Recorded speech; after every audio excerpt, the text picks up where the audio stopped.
This is the Capitol Rundown. If there's a website that is telling someone or implying to someone that they can register to vote through it when they really can't. With the Harris-Walz ticket, we have what I call the dynamic duo for democracy. I think she's worse than Biden. Believe in our country. We believe in each other. It's all straight ahead. The Capitol Rundown starts now. Thanks for joining us. I'm Siobhan Klepfer. A lot happened in Michigan politics this past week, so let's get started. And we begin with primary election day, which was Tuesday. And Secretary of State Jocelyn Benson says turnout was lower than 2 years ago. Secretary Benson says a little more than 2 million people showed up at the polls. Early voting figures were also down, but only about 2% compared to 2022. State election officials say more people voted absentee than those who voted in person. Our Capitol correspondent Tim Skubic will be here a little bit later in the show to dive into those results. But first, Vice President Kamala Harris had her first rally in Michigan on Wednesday as the Democratic presidential nominee. She and Minnesota Governor Tim Walz, the vice presidential running mate, rallied to a crowd of thousands at DTW Airport. Kelly Vaughn was there and has more on their message to voters. Harris and Walz presented their message of protecting democracy, the middle class, and reproductive rights at what they say has been their biggest rally of the campaign. Michigan, I ask you, are you ready to make your voices heard? Do we believe in freedom? Do we believe in opportunity? Do we believe in the promise of America? All the things that make me mad about those other guys and all the things they do wrong, the one thing that I will not forgive them for is they try to steal the joy from this country. They try and steal the joy. But you know what? You know what? Our next president brings the joy. She emanates the joy. Harris, Walz, and other Michigan Democrats spoke to a packed crowd. My black job is secure. Supporters like Judy Neal say the Harris-Walz ticket has them ready to get out and knock on doors. I'm fired up. I haven't been this energized since Obama. Bringing everyone together. This is what America looks like. This is what democracy looks like. Many say they feel Walz will help bring in more supporters. Here in Michigan, we had a high percentage of uncommitted votes. He was respectful of the vote in his state as well. If we want to bring those folks back and bring everyone together and form a coalition, we need to listen to everyone. That's what I'm hoping we'll do. We're going to have a great election. I'm looking forward to going to the polls. Jeannie Ruff is one of the many union members in attendance, including UAW President Shawn Fain. With the Harris-Walz ticket, we have what I call the dynamic duo for democracy. Harris says the path to the White House runs right through Michigan. Both Democrats and Republicans understand this and will continue to try to earn the Midwest vote. Reporting in Romulus, Kelly Vaughn, CBS News, Detroit. Well, coming up on the rundown, Secretary of State Jocelyn Benson is talking about safeguarding elections here in Michigan once again. But first, Republican vice presidential nominee and Ohio Senator J.D. Vance was in southeast Michigan as part of a campaign trip through Midwest battleground states. Those details and a lot more still to come on the Capitol Rundown.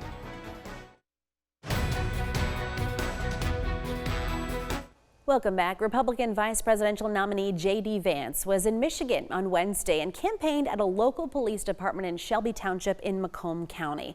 Senator Vance told supporters that Democrats in Michigan are prioritizing programs for undocumented immigrants, welcoming them into the communities across the state. Briefing backstage, and they've really opened my eyes about what's going on even in communities like Shelby Township, and it's why it's so important for President Trump and I to back the blue and make it possible for our law enforcement officers to do their job rather than Kamala Harris, who wants to make it harder for them to do their job, who wants to defund them and wants to make it more difficult for them to keep us safe. A news release from the Trump-Vance campaign says Ingham, Kalamazoo, Kent, and Wayne counties were made into sanctuary areas by Michigan Democrats. A report from the Department of Homeland Security released earlier this year outlines likely threats to the American electoral process. They range from voter manipulation to threats of physical violence. Here in Michigan, those who run elections are aware of the threats and are working on ways to counter them. Michigan Secretary of State Jocelyn Benson says she's heard from election workers who say they have fears as Election Day gets closer.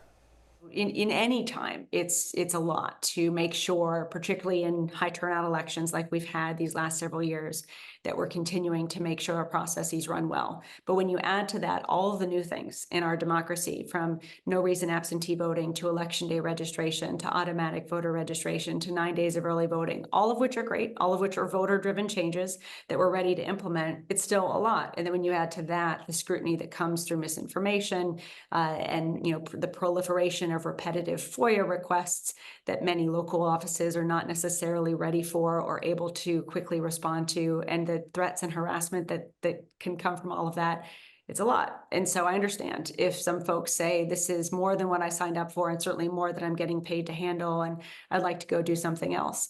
Our job is to make sure that we are ready for that if that happens. And Secretary Benson says the state is working on several ways to shore up the ranks of election workers and finding ways to support them. One of those is by bringing on Tina Barton, the former city clerk from Rochester, who stepped back from that job after 2020, having received threats to her life.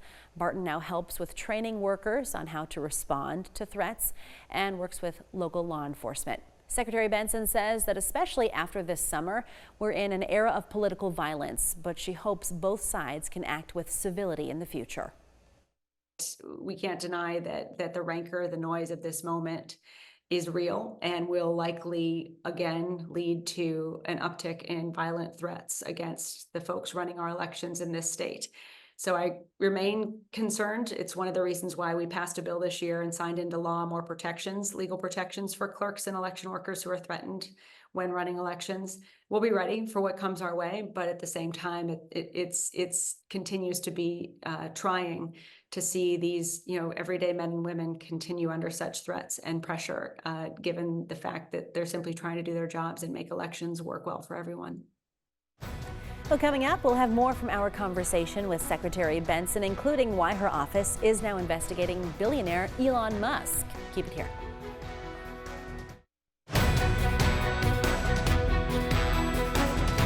Before the break, you heard Michigan Secretary of State Jocelyn Benson talk about securing our state's electoral process. She's also now investigating a political action committee backed by billionaire Elon Musk.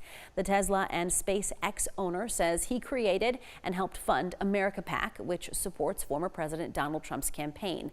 In battleground states like ours, the PAC has been collecting information like zip codes, addresses, and phone numbers from people who go to its Register to Vote page. But users cannot register to vote by visiting the PAC's website. Secretary Benson is looking into whether the PAC violates Michigan law. There is a data reported to our office that we are looking into, and if that would suggest through this website there is a potential intentional effort to mislead citizens in order to collect their user data for other reasons. I've looked at the website myself just to confirm it could easily make someone think that they're registering to vote when they go to it. And particularly when it comes to registering in Michigan, you can register online. There are valid, legitimate websites at michigan.gov/vote where you can do that. I mean, we want everyone to direct citizens to those websites, not mislead them into giving them private information that they could use for other purposes. The secretary says that in the past there have been many attempts to mislead people about the voting process, and it's not always about boosting or lowering votes for a certain candidate. Sometimes the goal is just confusion.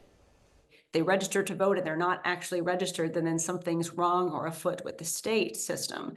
Or just like, we want people to know when they cast their ballot, it's actually counted and the results are accurate. It, to me, feels like it might be part of a broader effort, intentionally or not, that's contributing to a sense of confusion and uncertainty about our elections at a time when we want citizens to continue to have rightly placed faith and confidence in our processes and the results.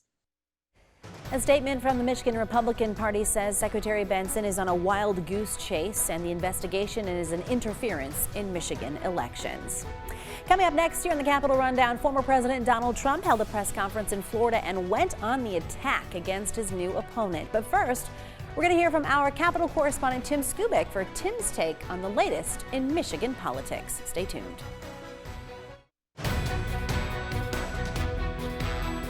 Welcome back. Between Tuesday's primary election and presidential candidates practically making Michigan their second home, there is a lot to talk about. So the Rundown's Megan Vaselli spoke with our Capitol correspondent Tim Skubic for the Inside Scoop. Time to get updated on Michigan politics, and there's nobody better than our Tim Skubic to help us out. Tim, the primary election has come and gone. How did the political landscape change, and were there any surprises? Yeah, excellent question. The earth did not shake. We had basically the bulk of Michigan voters last Tuesday found something else to do, go to the cottage, play golf, fight the rain showers. We had about 2 million people that actually showed up, and there were no really gangbuster stories that came out of this. We had one state lawmaker from up in the Charlevoix area who was booted out of office. He's the guy, Representative Frisky, who was arrested in Lansing, never charged with anything, still under investigation. The voters said adios. 63% up there north voted him out. We had another former sheriff down in Livingston County who lost his seat. So 2 incumbent House members were leaving the legislature as a result of the election. The other stuff was pretty much predictable.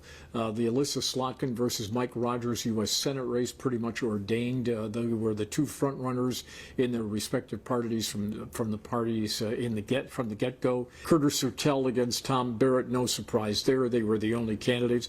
So the primary was sort of uneventful. But I can guarantee you that the turnout in November will be off the charts because we have a brand new presidential campaign, and it's going to be very interesting. So primary is now in the history books, and not much history was made.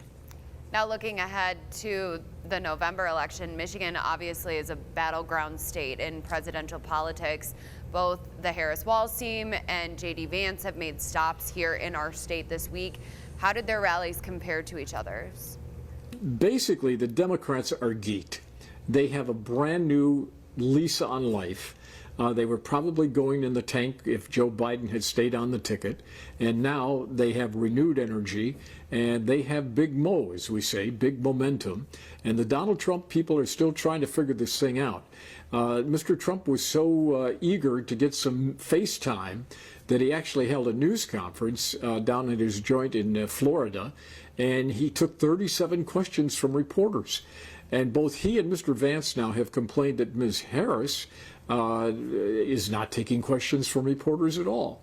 I'm not sure that people at home are going, well, that's certainly a reason why I'm not going to vote for her for president. She's not talking to the media. In fact, some would argue not talking to the media is a pretty smart strategy. But we do have a rejuvenated race, and it's going to be very interesting. We're going to have the first debate between the two, supposedly, in September on another network, as we say. And this race is now going to be very, very interesting, and it'll be very, very close. And lots of money will be spent. Well, former President Donald Trump came out swinging in a press conference on Thursday, aiming insults at his new political opponent. Meanwhile, he says he has agreed to 3 debates with Vice President Harris. Our Washington, D.C. correspondent Hannah Brandt has the latest. From his Mar-a-Lago home, former President Trump hammered his rival. Kamala's record is horrible. She's a radical left person at a level that nobody's seen. With attacks ranging from the personal. She's not smart enough to do a news conference. And I'm sorry, we need smart people to lead this country. To the political. Open borders, weak on crime. I think she's worse than Biden. Out on the campaign trail. Oh, it's good to be in the House of Labor. Vice President Harris delivered a message of unity to UAW labor union workers. We believe in our country. We believe in each other. We believe in the collective. We're not falling for these folks who are trying to divide us. Leaving her running mate, Governor Tim Walz, to take on their Republican opponents. Stay out of our business. And go after Trump. He's not fighting for you. He doesn't know you. He doesn't care about your family. And his running mate is just as dangerous and backward as he is. While Democrats say they see energy and enthusiasm building behind the Harris-Walz ticket, Team Trump says it's a honeymoon phase that won't last. They talk about, oh, the enthusiasm. Let me tell you, we have the enthusiasm. The Republican Party and me as a candidate. And the candidates could get a chance to fight it out face to face. Former President Trump says he's agreed to 3 debates on 3 different TV networks in September. I look forward to the debates because I think we have to set the record straight. So far, the Harris campaign has only agreed to one of those debates on September 10th on ABC News. Glad that he's finally agreed to a debate on September 10th. I'm looking forward to it and hope he shows up. In Washington, I'm Hannah Brandt. Well, Donald Trump and Kamala Harris are not the only presidential candidates making headlines. Coming up, we'll tell you why independent candidate Robert F. Kennedy Jr. is in the news again, connected to a bizarre story from New York City. Stay tuned.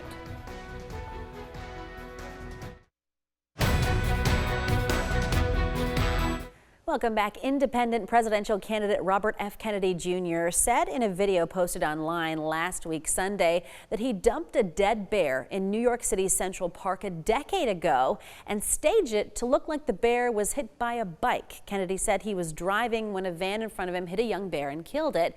He said he put the bear's body into the back of his car because he was going to skin the bear and store its meat at his house. But after a late dinner, he had to go straight to the airport and did not want to leave the bear in his vehicle. And I said, I had an old bike in my car that somebody had asked me to get rid of it. I said, let's go put the bear in Central Park and we'll make it look like he got hit by a bike. It'll be funny for people. So everybody thought that's a great idea. So we went and did that, and we thought it would be amusing for whoever found it or something. Well, the incident touched off a mystery that captivated the city for a few days. Bears are not among the park's known wildlife population.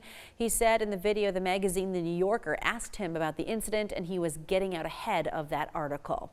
If you're interested in getting more political news from Michigan and Washington, we've got just the thing for you. You can sign up for our Capitol Rundown newsletter. It's just 1 email each week, and you can get it by pointing your cell phone camera at the screen right now. This will take you to the sign-up page, or you can head to WLNS.com/newsletter.